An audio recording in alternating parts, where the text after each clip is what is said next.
Have you ever been so caught up in the end result that you didn't even think about the journey that it would take to get you somewhere? I'm thinking about just patience with the journey that God has us on in life. So, I think about weight loss. So if my weight goes up, I want to lose weight quick. So I'll jump on a keto diet, low carb diet, because I can see the pounds drop fast. Or I might be thinking about, trying to save some money. And what do? I try to tweak the budget so that next month I can have this amount of money in my account. When I think about just growing a YouTube channel or growing in ministry or whatever these various aspects of my life are, I think about the end result and I want to get there so fast. I want a whole bunch of people to watch my videos. I want a whole bunch of people to show up to church. I want a whole bunch of people saying they're ready to be discipled.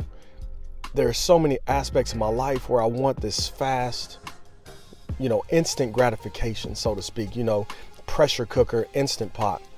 But when I think about what the Bible teaches, when I think about my life, I can't help but think about the fact that so many things that are valuable, that are important, so many aspects of growth actually come over time, not instantly.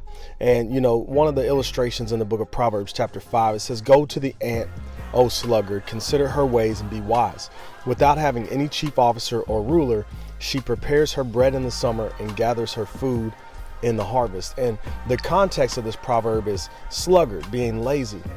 But when I think about impatience, sometimes I think that could be laziness on my part. And hear me out on this.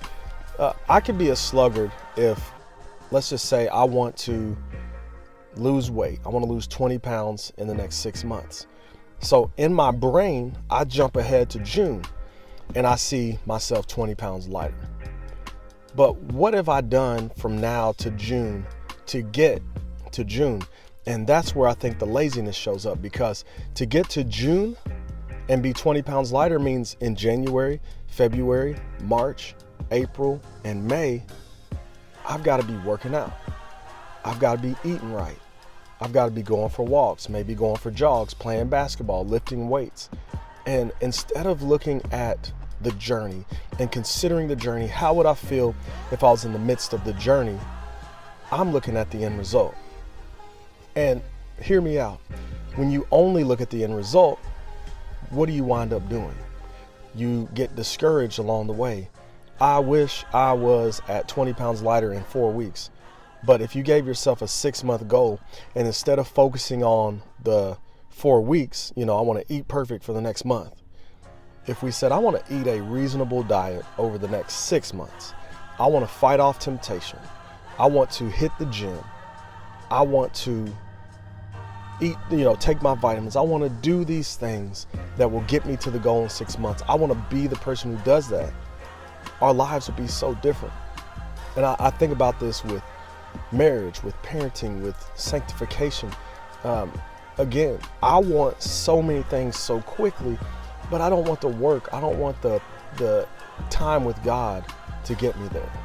I want to be a less angry person, but in the small moments over the next few days, I don't want to practice putting off anger.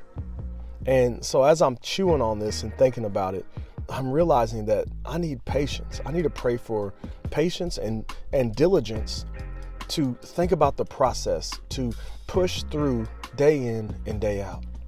And when I think about the most successful endeavors in my life, I was a national champion triple jumper, state record holder for triple and long jump. I didn't get there by my freshman year saying, I can't wait till I have jumped 50 feet in the triple jump. I can't wait until my vertical is 41 inches. No, I was out on the track every day doing laps, not realizing that those laps were making me a better jumper. I was doing hurdle hops, exhausted, frustrated. I hate these hurdle hops some days. Box jumps, broad jumps, one leg hops.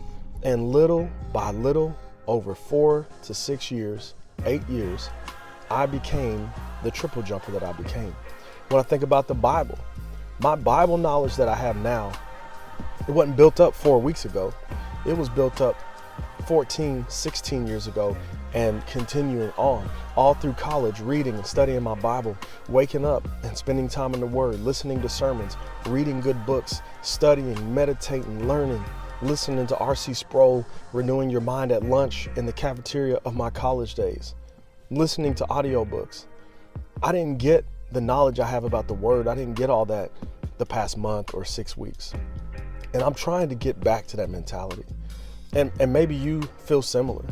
Like, we need to get back to that mentality. It didn't take, you don't learn to read in 4 weeks. You don't learn to walk in 4 weeks. You fall down a whole bunch of times.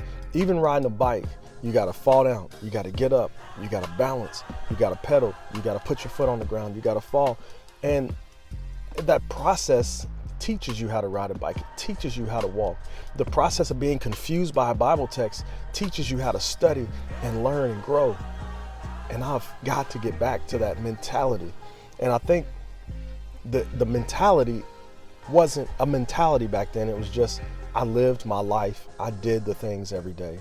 And I've got to stop staring so much at myself and staring so much at my results and just stare at God. Because that's what I was doing. I wasn't thinking, oh, I want to be a preacher someday, so I got to prepare for Philippians. No, I was just reading Philippians and studying, and it was a part of my life.